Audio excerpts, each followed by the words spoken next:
The spirit of passion endures and the youth still harbors dreams. In the midsummer dusk the heat persists, the moon hangs like a silver plate and the sky is strewn with countless dazzling stars. Has nothing changed at all? At the Su family martial hall a young man gritted his teeth as he struggled to scale a nearly 10 tall vine pillar, yet no matter how hard he tried his feet would not leave the ground. Touching the heavenly gate is said to be the method by which the Tianmen-fu assesses and recruits disciples. This vine pillar woven entirely from vines stands only a dozen zhang tall, yet it is said that the heavenly gate of the Tianmen-fu soars 100 zhang high and none have ever scaled its peak to touch the gate and earn discipleship. For one of his age, scaling a height of several zhang should be no challenge at all, a mere trifle. I Su Fang do not believe in fate. The youth bent his body once more, his hands trembled slightly as his 10 fingers gripped the vine. With every exertion the muscles on his arms bulged like soft buns, each part of his forearms rising in firm lumps. Yet after merely 10 breaths not only could he not ascend even 3 feet, his body refused to lift. Poochie! Suddenly a burst of laughter echoed from behind. Sneaking around, come out. The youth slowly turned, fixing his gaze toward the darkened gate. 5 young men swaggered into the moonlit scene. Evidently they were the Su family scions, dressed in fine silks with neatly tied hair exuding wealth and opulence. Inside, a stout youth with a protruding belly declared, sneaking about. Su Fang, do you still think you are that genius prodigy from 6 months ago? That was then, now you are nothing but a useless wreck incapable of martial training. Our Su family decrees that only true prodigies may enter the martial hall, and you sneaking in will be reported to Yanshu tomorrow. Another youth exuding arrogance proclaimed, I shall return here with dignity. The youth named Su Fang bowed his head and walked straight toward the gate. You wretched failure, you dare to aspire to martial training. You can't even attain the first tier of chi absorption. If you have the guts, stay and let's fight. Several youths advanced a few steps, their voices filled with ridicule and insults. Su Fang clenched his fists and paused. In former times he would have silenced them without a word. But now?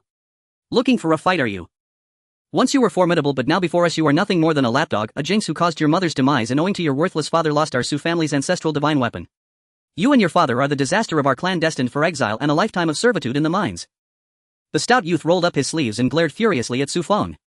Su Xiaolong, you all are so spirited, shall we practice horse stance all morning tomorrow? At the gate a commanding scold suddenly rang out as a middle-aged man appeared, saying, Yanshu, we were wrong. The stout youth immediately admitted his fault and along with the others left obediently. Su Fang then approached the gate and looked up at the burly Yanshu, bowing in shame. It was my fault, I should not have come here. Yanshu emerged from the darkness with light as if his steps carried no weight. Has your body not yet recovered? He inquired. I feel no soreness, yet I can muster no strength. At these words Su Fang suddenly fixed his gaze upon Yanshu, asking, am I truly incapable of martial cultivation? It was as if he had asked this question countless times in his mind. I too am uncertain. For reasons unknown, Yanshu, when meeting the youth's yearning eyes for knowledge, was momentarily at a loss for words. After a long silence Yanshu finally spoke. According to the martial arts passed down by the Tianmen-fu, your attempt to break into the 6th tier of chi absorption has failed. Your entire meridian system is gravely injured with many channels twisted and deformed. Not only can you not exert force now, but in the future you will be unable to channel chi and thus you will never become a cultivator. Then does that mean that my 6 years of relentless effort, from the humble beginnings step by step reaching the 1st tier to enduring 6 years of grueling training under scorching heat and cold nights culminating in achieving the 5th tier of chi absorption, making me the only prodigy in Tianzong City who refined his body to the 5th level without solely relying on chi cultivation, is all for naught? Su Fang trembled as he shook his head. Unnoticed a tear streak appeared on his cheek. Memories flooded in, plunging him into an icy abyss. From the age of 9 through 6 years of arduous practice, dawn till dusk, whether in scorching summer or biting winter without a single day's break, he finally shed his frail ailing body amidst countless jeers and stepped into the 5th tier of chi absorption.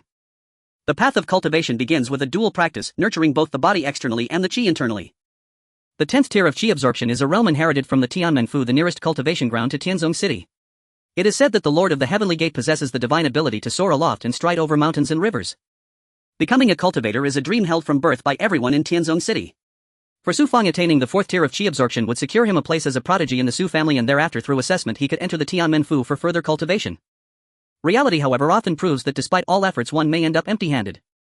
At the age of 13, after years of grueling cultivation, he finally entered the 3rd tier of chi absorption, yet when he began internal training he discovered that his meridians were inherently blocked, preventing any flow of chi. Without the ability to cultivate chi internally, one can never truly become a cultivator. And there is but one way to change one's meridians.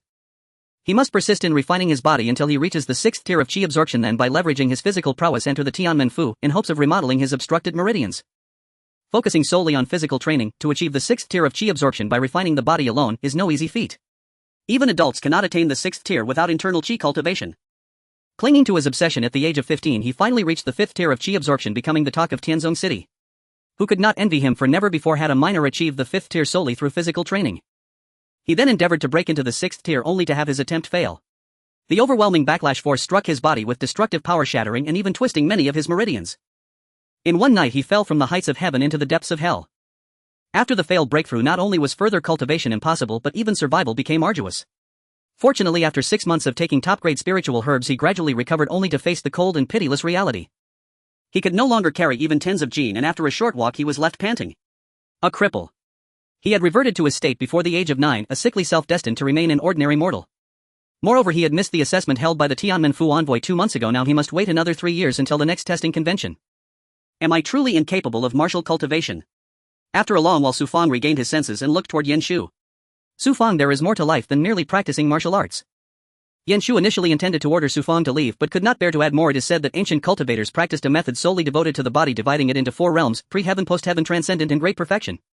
Legend holds that once the body reaches the great perfection, it can undergo a marrow-washing transformation to defy fate.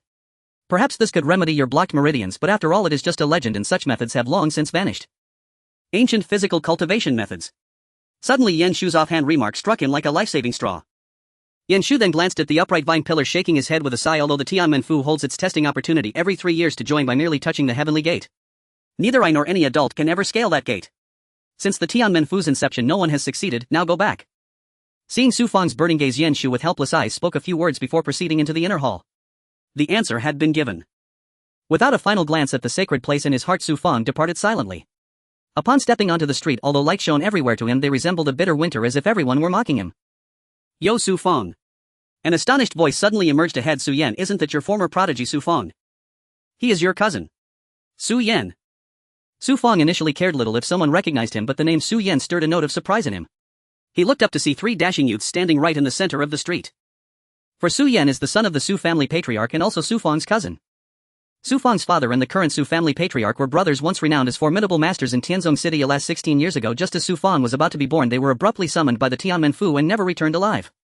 Among them a handsome, well-built youth dressed similarly to Su Fang sneered, "Indeed, he is my cousin. Our prodigy. Do you know that Miss Lu Lan has returned to the city today, hoping to catch a glimpse of her beauty?" Then a youth from the left mocked in the street, "Don't be absurd. Miss Lu Lan is Tianzong City's foremost prodigy. 2 months ago she was the top genius among us who passed the assessment. This time she has returned because in a few days the Tianmenfu envoy will take us for cultivation. And what of our great Su genius? He has already become a useless wreck incapable of martial cultivation. Su Yanli Yuendong, he has turned into a cripple. Instead of kicking a man when he is down, why not focus on getting close to Miss Lu Lan so that our chances for the Tianmenfu remain bright?"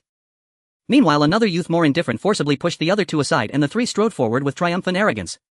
Gazing upon their proud-spirited backs, Su Fang suddenly recalled that he once too was like them. Lu Lan. How could Su Fang forget that name? She was the goddess in the eyes of every youth in Tianzong City, hailing from its largest family renowned for her beauty and having been the most outstanding prodigy of the Lu family since childhood.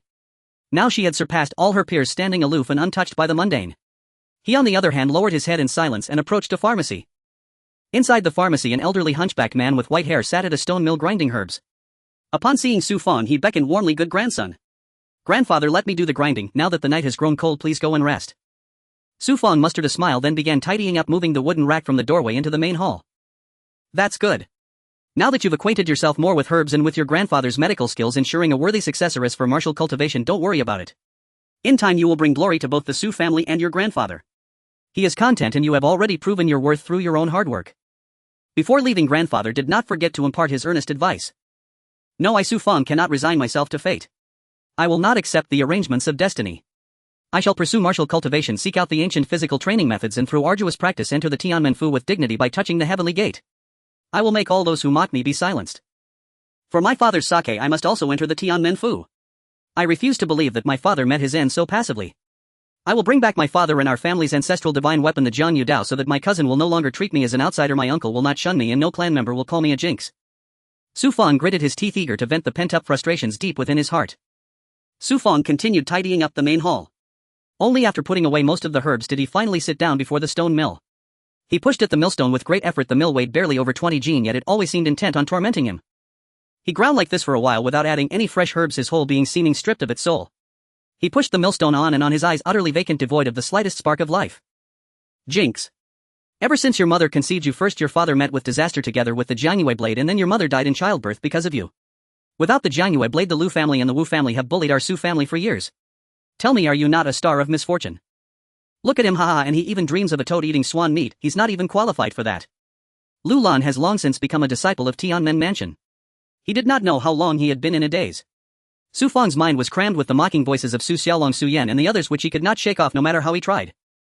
It felt like a nightmare winding itself around him trying to drag him down into hell. Ah. He had long forgotten that he was still pushing the mill.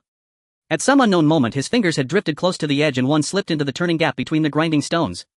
An instant later a heart-piercing bolt of pain shot from his finger. Blood spurted from his little finger like a small fountain, yet his mind was still full of the outsider's ridicule and he did not even think to stanch the bleeding. When did it become dawn? A shaft of light pierced his eyes and he finally realized the sky outside was growing pale. Seeing many herbs still scattered around him, he casually scooped up an armful to place on the wooden rack, only for a faint thread of violet light to seep out from within the pile. What was going on?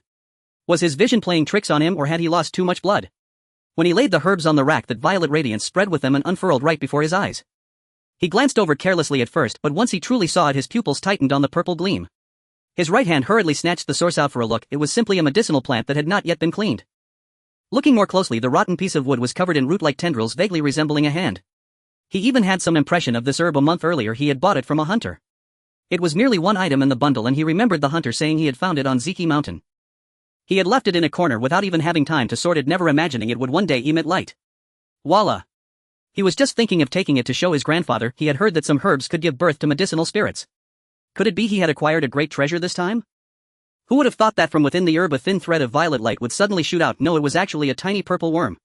Taking advantage of Su Fang's inattention, it darted straight into his right wrist and vanished without a trace.